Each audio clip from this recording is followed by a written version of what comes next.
Unfortunately, Mitch Moses suffered a calf strain this afternoon this morning at training, about 20 minutes into the session, just taken down a short side. He's been ruled out of State of Origin 2. We're just the severity. I'm not sure about the severity of it at this stage. Our medical team's working with the Parramatta Eels medical team, so obviously have scans. He'll return back to Parramatta. At this stage, in terms of replacement, we haven't even discussed. So we've just come off the track. He's just been ruled out now. So we'll sit down with our coaching staff and work with the NRL, obviously from a procedure point of view, and who do we bring into the 20, and we'll make an announcement in the next few hours on who'll be coming in and taking his spot. So thanks very much. Pretty devastating about Mitch. Yeah, it's terrible, isn't it? Mitch played really well in game one and started off looking really good this week, and then just injured his calf today, so we're unsure of how bad it is, but he won't be any good obviously for Wednesday with a short turnaround, so he's gone for scans. So we've had to make the decision to rule him out. Who's in? Jarome will come in. Jarome Luai will come in. Played there last year. Got a good combination with Nathan, and he's that left side player. He'll do a fine job. He obviously had a huge. Jerome will play in the 13. Yep. No. He'll come straight into the starting side. Birdo will stay 18. Birdo will start 18. Well, you've got obvious confidence. You've seen what he can do from a distance. I mean, up close, you would probably haven't had a lot of experience with that, but from a distance, you've seen what he can do, and this team would have faith in him. Oh, they should. He's won 4 grand finals and he won the Origin series last year, so I think everyone would have a lot of confidence and a lot of faith in him.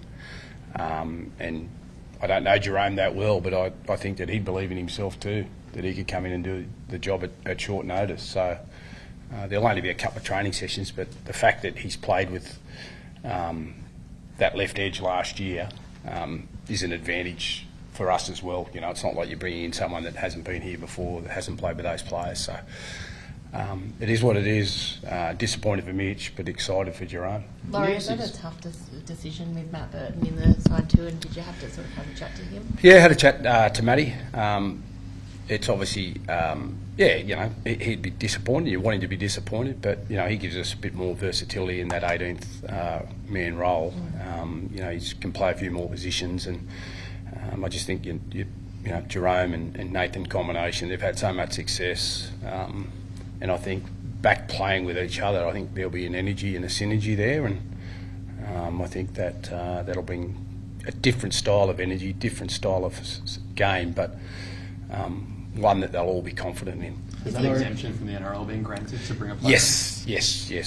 So the NRL have granted us that exemption, so we thank them, and we just sort of move on. Laurie, your hardest phone call for game one was to Jerome, wasn't it, to leave him out? So I guess it was a more pleasant one this time.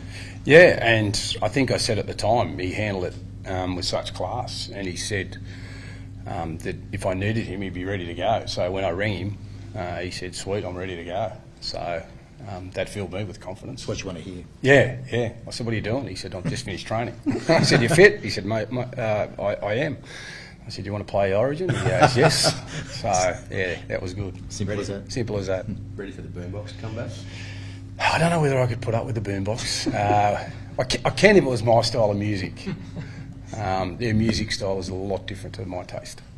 How close was he to being in originally in that first team? Oh, they're always tough selections, and I explained that to him on the night. But we felt, to start the series, that he and Mitch and Nath was the right way to go about it. But now that Jerome gets another opportunity with Nathan, I think that will bring the best out in both of them. They know their game so well, each other's game so well. So it won't be a distraction for us. It won't be a drama. I was going to say that, Laurie. Sorry, Marty.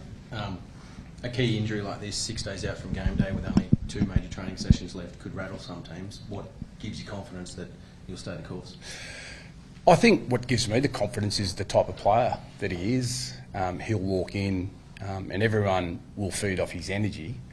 And I don't think anything phases Jerome. He's always up for a challenge. And the bigger the challenge, the better he goes. So, he's a guy that thrives in this environment. So it's not an issue for him. So it shouldn't be an issue for anyone else. What does it say about the team that externally you look very confident and confident. How are you feeling internally? Like, does it just give you confidence that the team and culture that you've got, regardless of who's injured or not, that you're confident they can get the job done? Yeah, I think you have to be. I think that, you know, it's a funny game, rugby league. It's just, you know, with the group of guys that you've got, you've got to make sure that they're prepared really well. And, you know, we've had challenges and setbacks all the way through the campaign so far, but, you know, I'd be disappointed if the fact that we lost a guy 6 days out and we couldn't cope with that. You know, I think the guys are very professional. You know, it's not like we're bringing in a rookie. We're bringing in a guy that's won Origin Series before, won 4 grand finals, so he knows what he's doing. Brian, is Brian okay? Or? Brian, yeah, he's okay. Trained as well as what we wanted him to today, so he's on the right path. So, yeah, no, he'll be okay. If anything changes, it would be on Saturday because you want to make sure he has a really good hit out. So, but I don't think he's in any doubt. Will Kiro stay with the side? Well, he'll go back to train with the Bulldogs tomorrow because they've got a game to get ready for on Sunday. But the fact that he's had one session and then we'll run Brian on the Saturday, and depending on what happens there, Brian will go to Perth, but we'll make a decision one way or the other on Saturday. Would it be Kira's that comes Yes, in? Yeah. yes, yep, most definitely. And when's Jerome getting into camp? In the Uber? Well, he was just finishing training, so he just came off the training paddock, so I'm assuming we'll hear him before we see him.